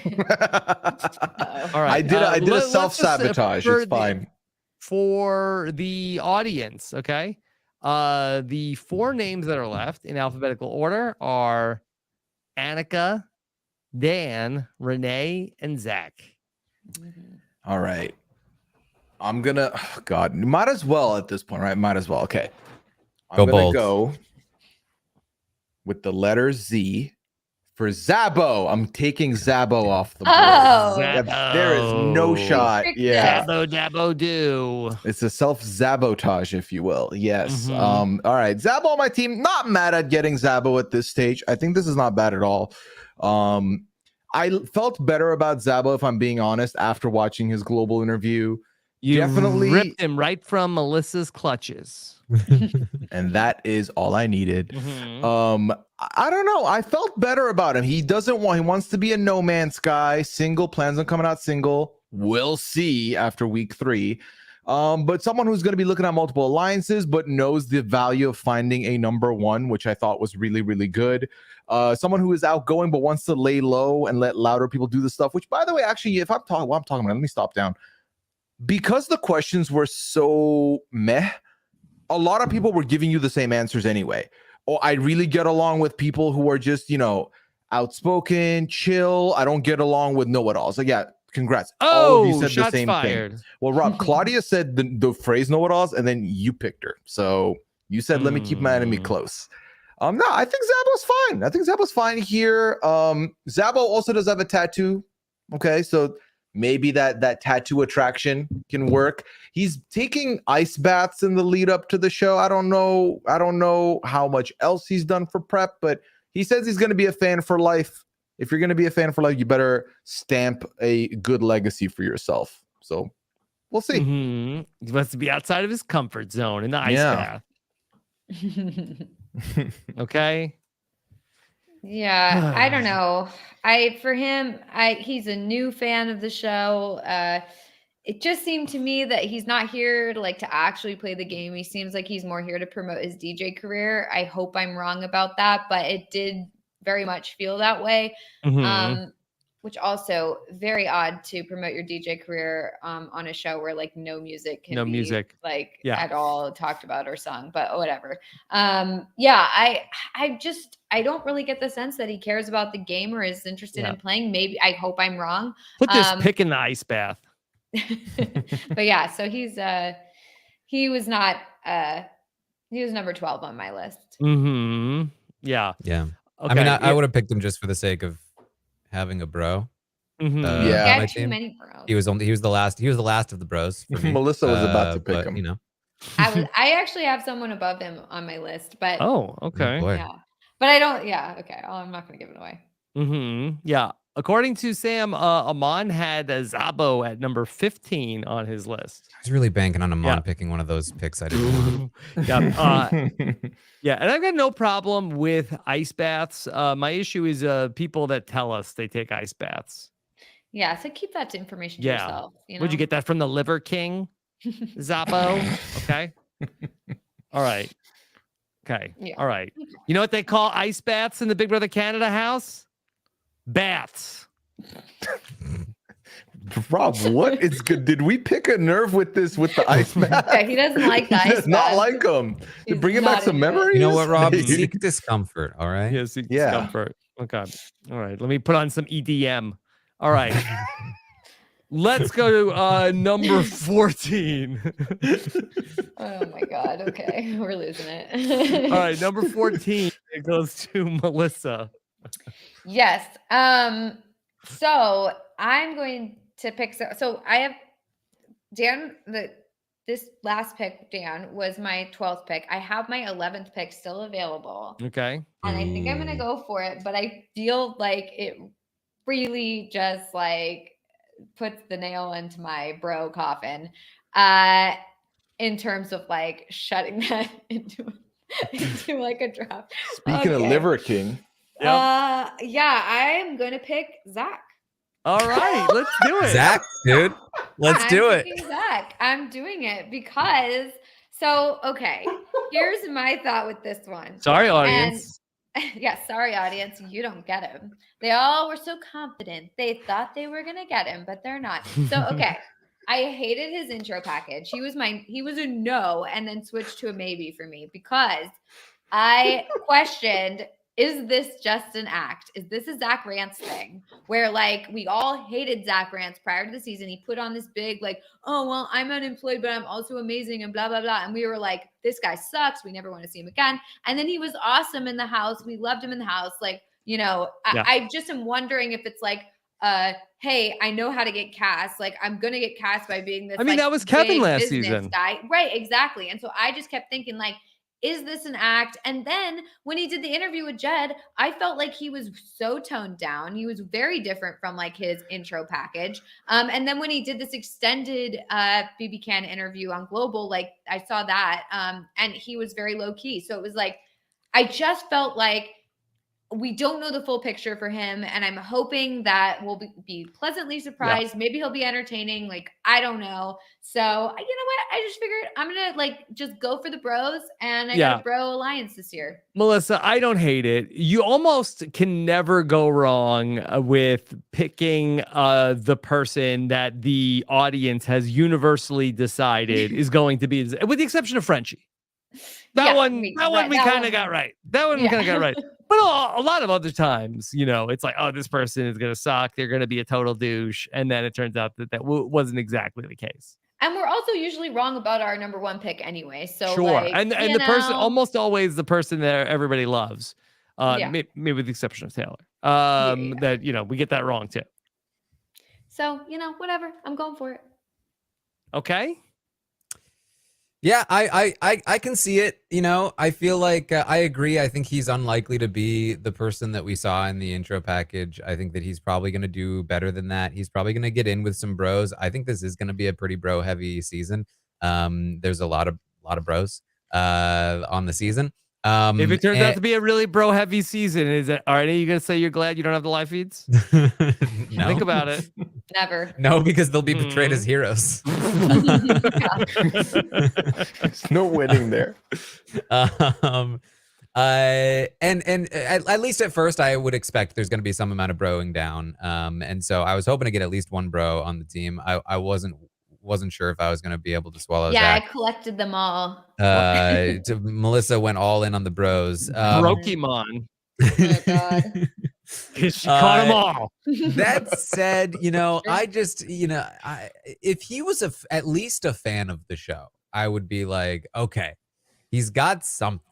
But he's, I mean, he knows the show via, what's his name? Emmett. Season 1, Emmett. Mm-hmm. But like, boy. Yeah.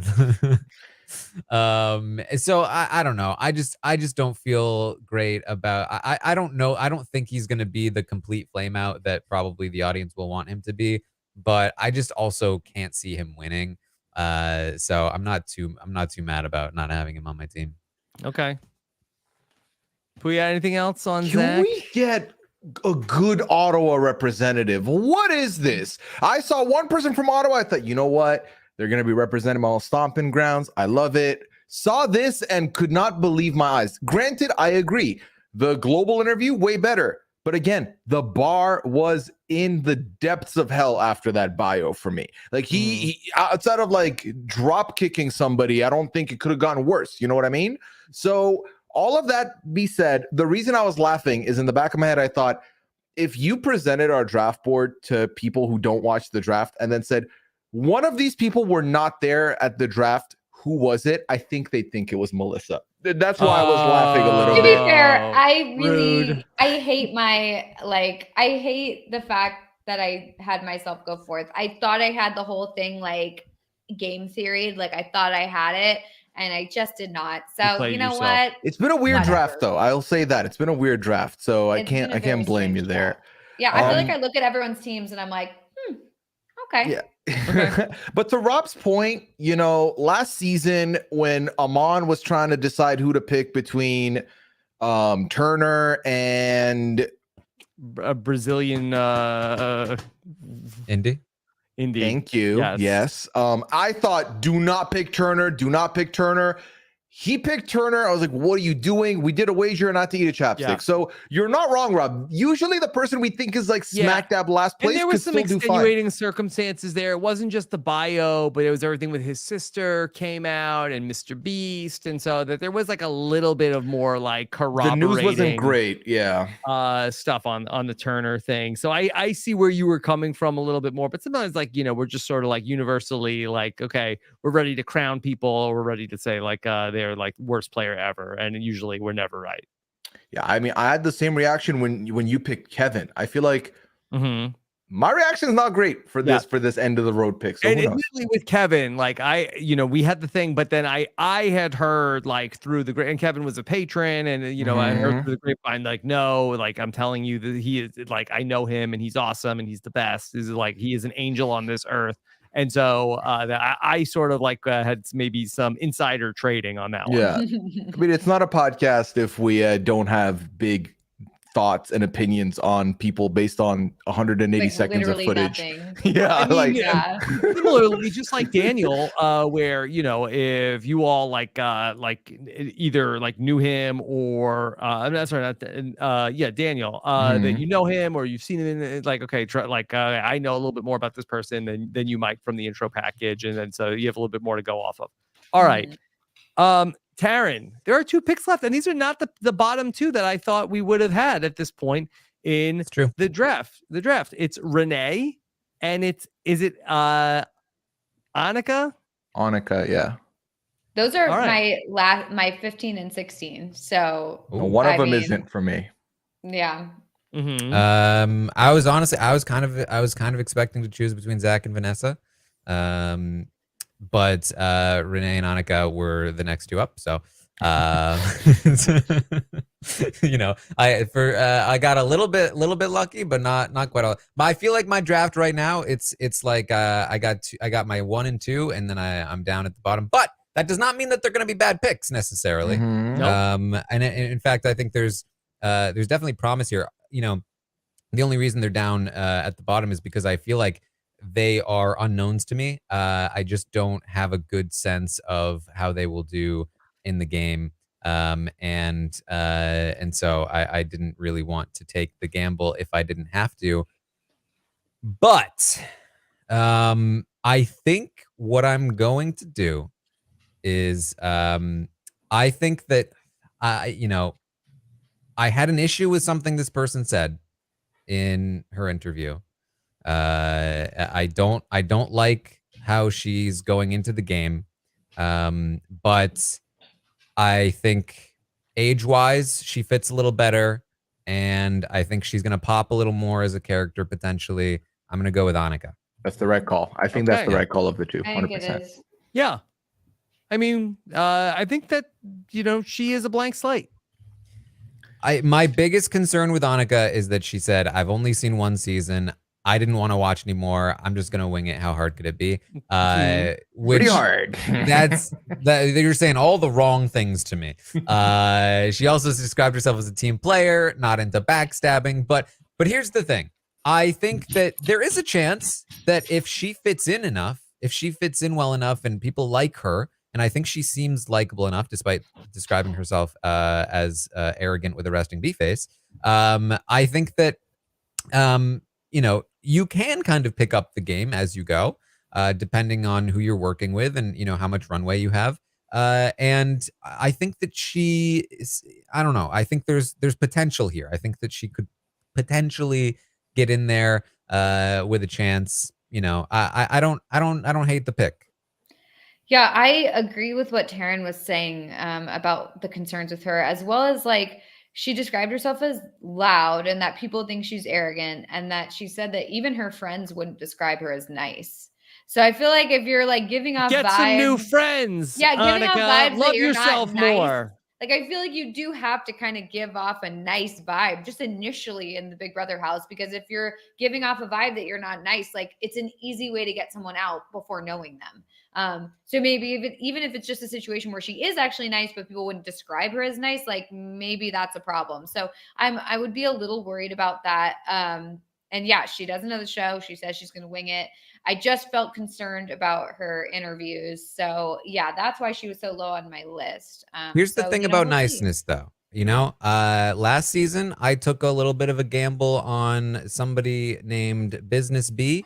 I do hate you. Was she True. very nice? Not always. Sometimes she hated people. But you know what she did? She almost won. That's true.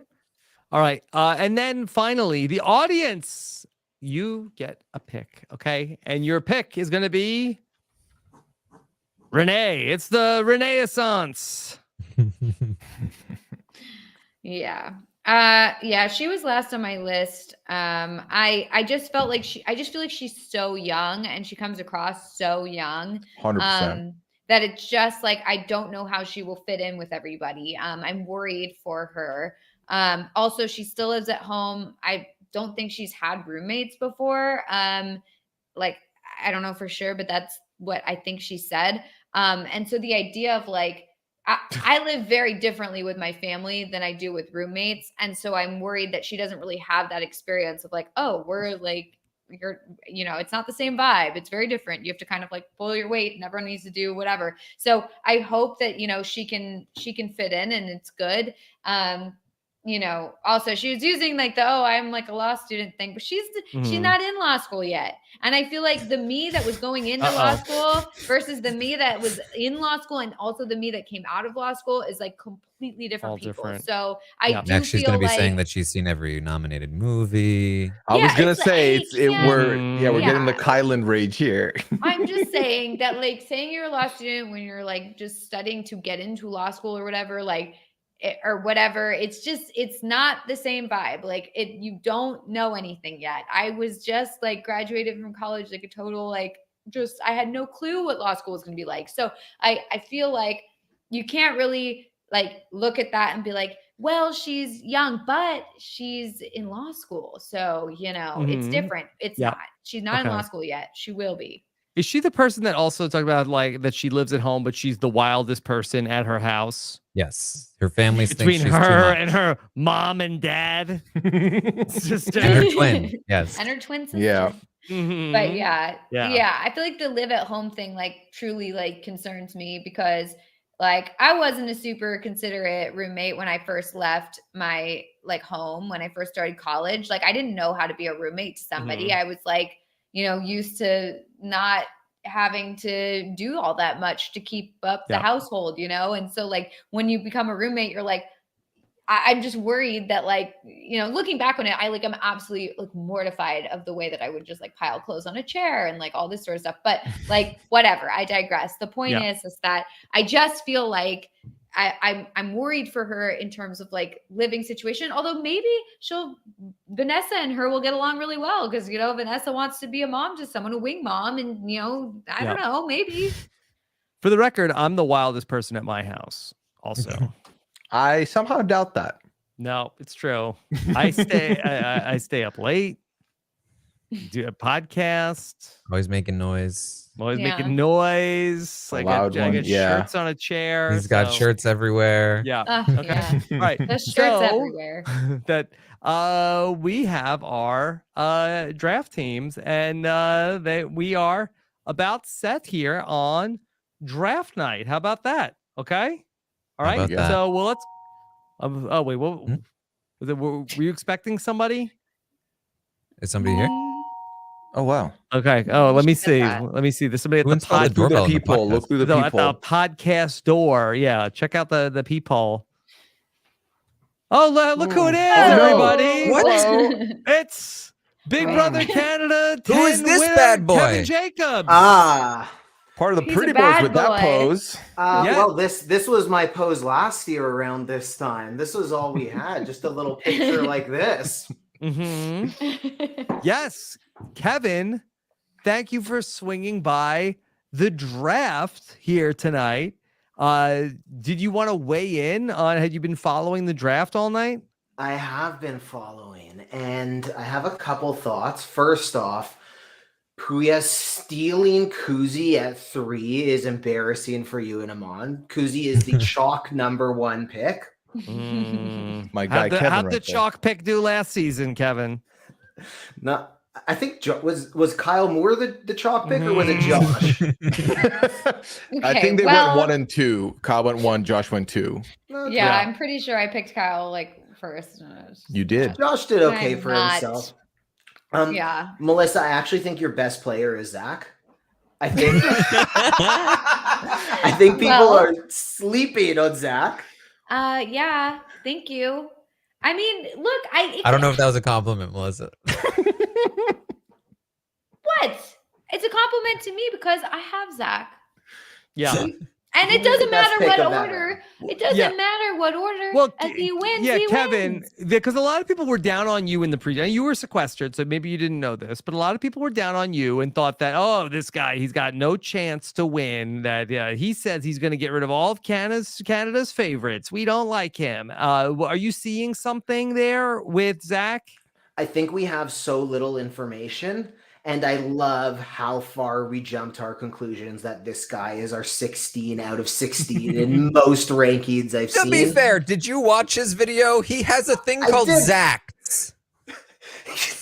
He's the Kardashian of Ottawa, Pooya. He is not Your lived there in 10 hometown. years. Zach who? Everybody knows him but you. He's well known there. Apparently, I was living under a rock in Ottawa. And I that's don't what's think on we're here. jumping to conclusions. I think we are at the conclusion. He planted us at the conclusions. If the conclusions are wrong, it's on him. We'll see. Taran, I like your team, but there is high variance. Yes. I think Daniel and John are people who, if they're there at the end, especially in the end game, having that super fandom behind you, having that experience helps a lot at a place where other people don't have that.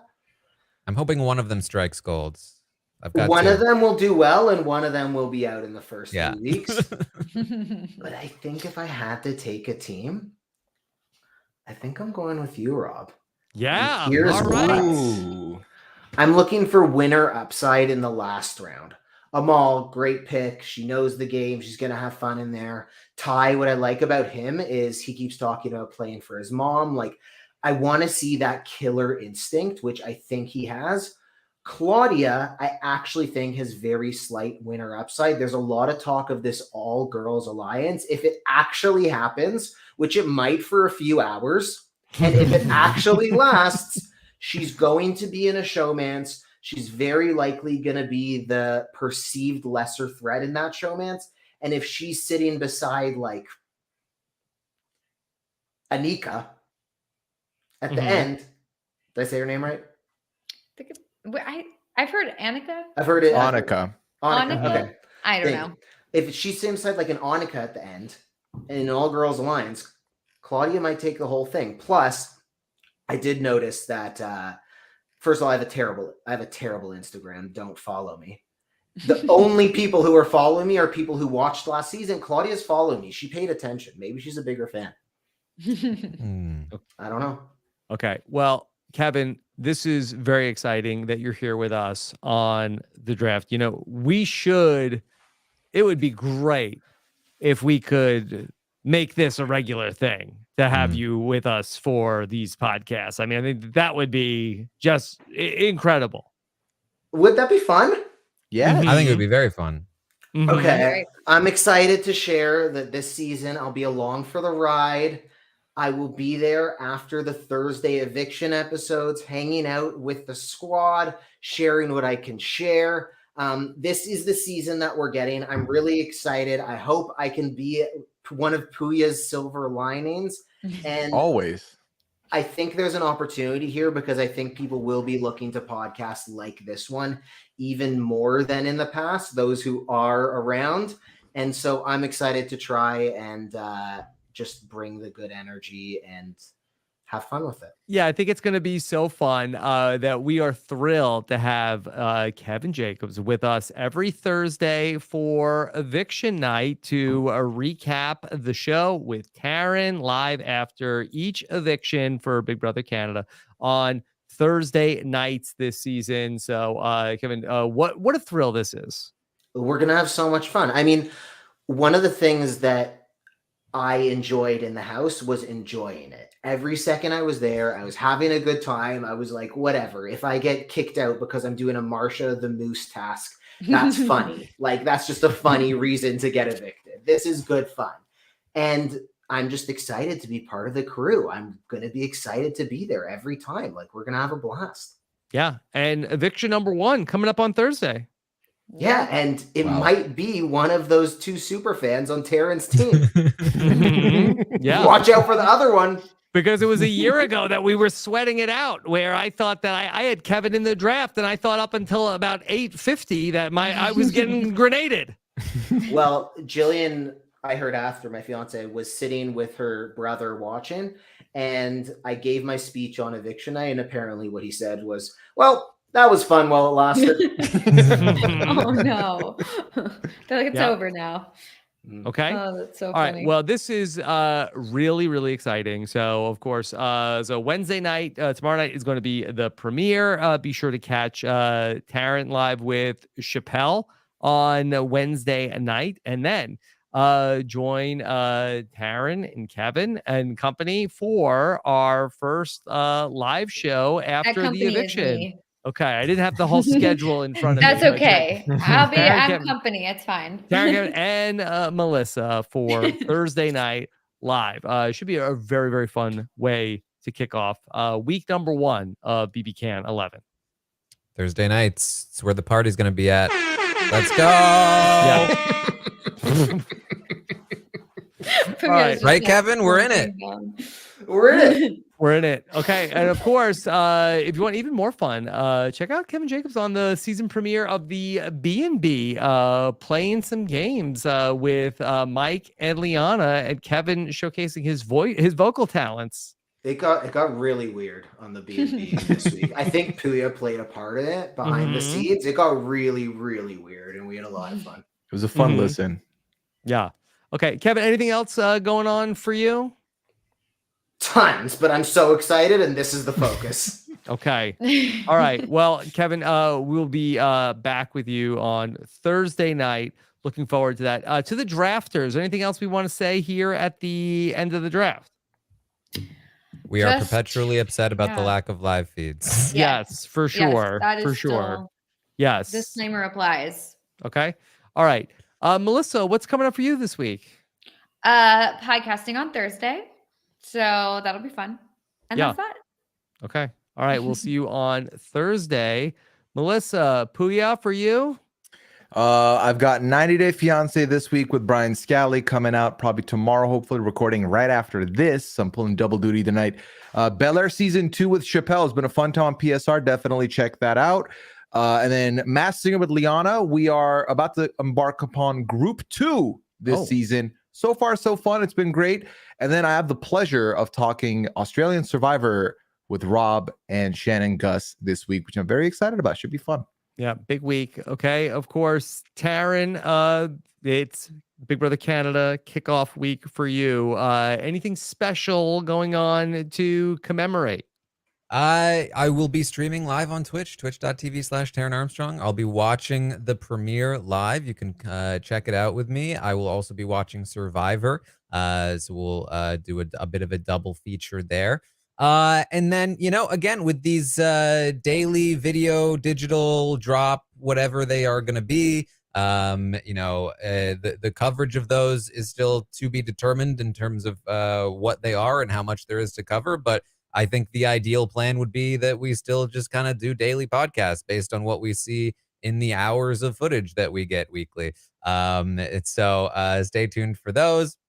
Yeah, honestly, like we're trying to be, everybody like wants answers. The truth is, like, we just don't know how much we're getting. Best case scenario is we get a plethora of material from the digital dailies, and Taran will be out there as much as humanly possible. If anybody can turn the digital dailies into something, it is Taran Armstrong. Write that down, okay? That is we will be Sherlock Holmesing it in terms of trying to figure out, based on what we saw, what is actually happening in the house. Yeah. And the rest of the week, we're still based off of like how much we're getting. We're still waiting to figure out what night is going to be the stock watch and everything else in terms of the rest of the schedule. So we're going to play it by ear a little bit here in week 1. And then as we see what we're getting, we will adjust on the fly. Yes. And of course, also check out the Survivor Stock Watch. I talked with Claire of Big Brother and now Amazing Race fame. And we went through the Survivor premiere, and we birthed the new season of Survivor into existence. Yeah. You got to. Okay. All right. And then, of course, we will have for you on Wednesday night, Survivor Know-It-Alls. Steven is away this week. And so Gabby Pescuzzi will join me for Survivor Know-It-Alls live after Survivor, 9:15 p.m. Eastern time for the first 1-hour episode of Survivor 44. Of course, that if you want to jump on in and become a patron of Rob is a podcast, it's a great time between everything we have going on with Survivor and then also with Big Brother Canada, including so many ways to watch international reality shows, such as the one we're discussing, Australian Survivor 2. We've got watch parties for all of the episodes as well. So join us at robinsonwebsite.com/patron. Thank you so much for joining us, Kevin. So excited to have you on board this season. Thank you for watching the draft, everybody. Take care. Have a good one. Bye.